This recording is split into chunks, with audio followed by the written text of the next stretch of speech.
Hey everyone, welcome to this very special explainer. Today, we're going on a bit of a magical zoom out journey. We're going to start by looking really closely at just one single fascinating toy. And then we're going to zoom all the way out to look at the giant global playground of the entire economy. Whether you're literally just learning how the world works, or you're looking for a super fun, fresh way to understand the daily news, this explainer is going to make everything just click into place. So let me ask you this. Have you ever just stopped and wondered how a toy actually works, or how it even gets into your hands in the first place? You know, a lot of people think a company just operates inside a magical closed box. But actually, scratch that. That's a huge myth. To truly understand what a business is, you absolutely can't just look inside the box. A business has to constantly look outside its four walls to figure out who wants to play and exactly what game they're playing. Okay, let's dive into the roadmap for our playground adventure today. 1. The toy. 2. The weather. 3. Inside and outside forces. 4. The matching game. 5. Trading and sharing toys. And finally, 6. The big playground future. Let's get right to it. Stop number 1. The toy. Making decisions. If we want to boil it down to the absolute basics, a business is really just a giant decision-making toy. Just think about a massive brand like Almond, right? To make that delicious cheese, they have to make so many choices with a very limited number of pieces. They have to decide where to build the factory, how to buy the best milk, and exactly how to get it down to your local shop. Literally every single step is a choice about how to use limited resources. And that really is the main game of business. Moving right along to Section 2, the weather, the business environment. We call the outside world the business environment. And honestly, the best way to think about this is exactly like the weather. I mean, you can't control if it's going to rain today, right? But you can choose to put on a raincoat. Companies have to do the exact same thing. They can't control the business weather, but they absolutely have to dress for it and adapt if they want to survive. If a company just ignores the weather, well, playing outside gets very, very difficult. And notice how all these different types of weather are completely connected. It's wild. Let's say the playground monitor, which is kind of like the government, suddenly makes a brand new rule overnight. That is a political change. But because of that one new rule, suddenly the cost to buy your favorite toys goes way up the very next morning. And boom, that's an economic change. One type of weather directly causes another. Literally everything in this playground is connected. All right, Section 3, inside and outside forces, what we can control. So a smart business knows exactly what levers they can pull and what giant waves they just have to surf. Think of it this way. Inside the house is your internal environment. You can control this. It's your toys, your rules, the friends you invite over. In business terms, that's your management, your workers, and your brand. But outside the house, that is the external environment. You can't control the rain, the new playground monitors, or what the whole town is doing. You can only respond to it. But wait, it gets a little deeper, because the outside weather actually comes in two completely different layers. First, you've got the micro weather.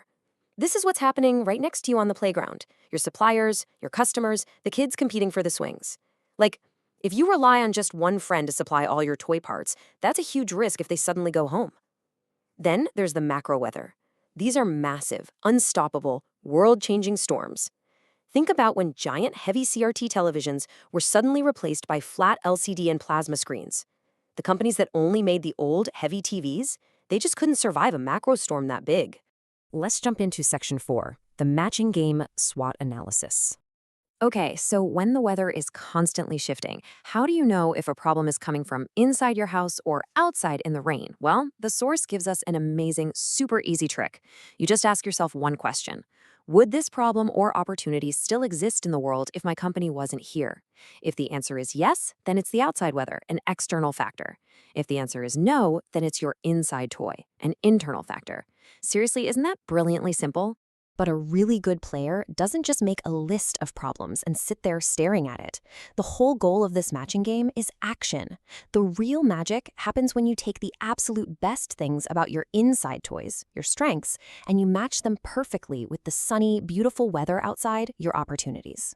Using your best strengths to play when the weather is absolutely perfect, while also fixing your weak spots, is the whole point of this game. Now let's zoom out even further for Section 5. Trading and sharing toys, global systems. So different playgrounds all around the world have completely different rulebooks for how kids manage their toys and resources. On one side, we have trading toys, which is capitalism. Here, toys are kept private and the main focus is really on winning and making a profit. On the totally opposite side is sharing toys, or socialism, where the playground monitors control the toys to make sure everyone gets an equal share. And right in the middle, we have playing together, which is a mixed system. Let's look a little closer at the trading toys game. The economist Frederick Benham has a really powerful quote about this. Under capitalism, the consumer is king. We call this consumer sovereignty. Basically, in a free trading market, the kid who wants to play is the absolute boss. Whatever toys the kids want most and are willing to trade for, well, that is exactly what the toy makers are going to build. Now, objectively speaking, the trading toys game of capitalism has some very clear pros and cons. On the good side, the desire to win a prize pushes kids to invent super cool, brand new toys. It's an incredibly fast and efficient game. But on the tougher side, it definitely creates inequality. Some kids end up with massive piles of toys, while others get very, very few. Plus, the playground itself can get messy and unstable, swinging wildly from super fun days to sudden rainy ones. Flipping over to the sharing toys game, or socialism, this game has its own distinct realities. The absolute best part is that it focuses heavily on making sure every single kid gets an equal amount of toys and is completely cared for. But there are real risks here too. If there's no special prize for winning, kids might just lose their motivation to work hard and invent new toys. Also, this game requires one central monitor to hold all the power and make all the decisions, which can obviously be risky. Which brings us to our final stop, Section 6, the big playground future, mixed economy. So you might be wondering, what's the best way to play? Well, the crucial point here is that a mixed economy tries to grab the absolute best parts of both worlds.